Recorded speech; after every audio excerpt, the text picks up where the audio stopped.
Today, we're diving into one of the most significant economic crises in U.S. history, the Panic of 1837. A financial storm that devastated the American economy and left its mark on the nation for years. But what caused this panic, and how did it affect the lives of everyday Americans? Let's break it down. The early 1800s economy. In the early 1800s, the United States was expanding rapidly. The Industrial Revolution had begun, and the country was transitioning from an agrarian economy to one more focused on manufacturing and trade.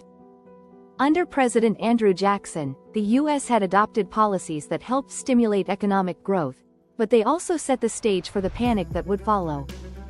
Jackson's government favored hard money, gold and silver, over paper currency and sought to limit the power of banks, especially the Second Bank of the United States. The role of the Second Bank of the United States. The Second Bank of the United States, chartered in 1816, was critical in regulating the economy, controlling inflation, and stabilizing the currency. However, Jackson's distrust of the national bank led him to veto its recharter in 1832. By 1836, the bank's charter expired, and Jackson issued an executive order called the Specie Circular, which required land purchases to be made in gold or silver, not paper money. This created a short-term boom in land sales, but it also led to an overexpansion of credit and debt, setting the stage for financial chaos. The land speculation bubble. With easy credit and the pressure to purchase land, speculation took off.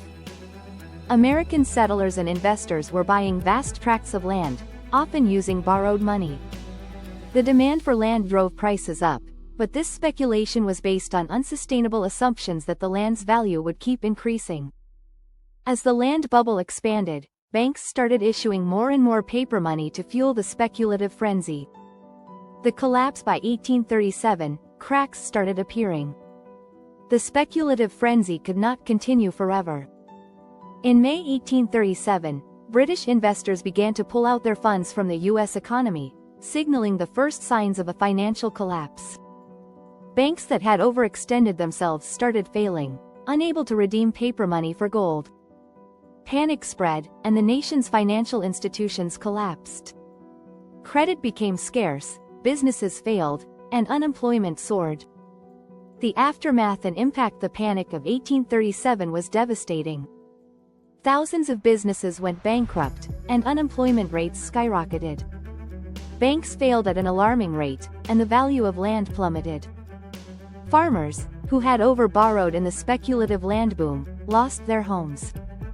While President Martin Van Buren took office during the panic, his response, which included creating an independent treasury to manage federal funds, was not enough to stem the tide of economic disaster. The recession would last for years, plunging the U.S. economy into a deep depression. Lessons from the Panic of 1837. The Panic of 1837 teaches us valuable lessons about the dangers of unchecked speculation and excessive credit. Just as in the 1830s, when markets run on confidence and speculation, they can collapse quickly when that trust evaporates. The crisis also highlighted the risks of a lack of centralized financial regulation, which would later lead to the establishment of the Federal Reserve System in the early 20th century. The Panic of 1837 remains one of the most pivotal moments in U.S. financial history. It reshaped America's economy and led to significant changes in government policy. What do you think?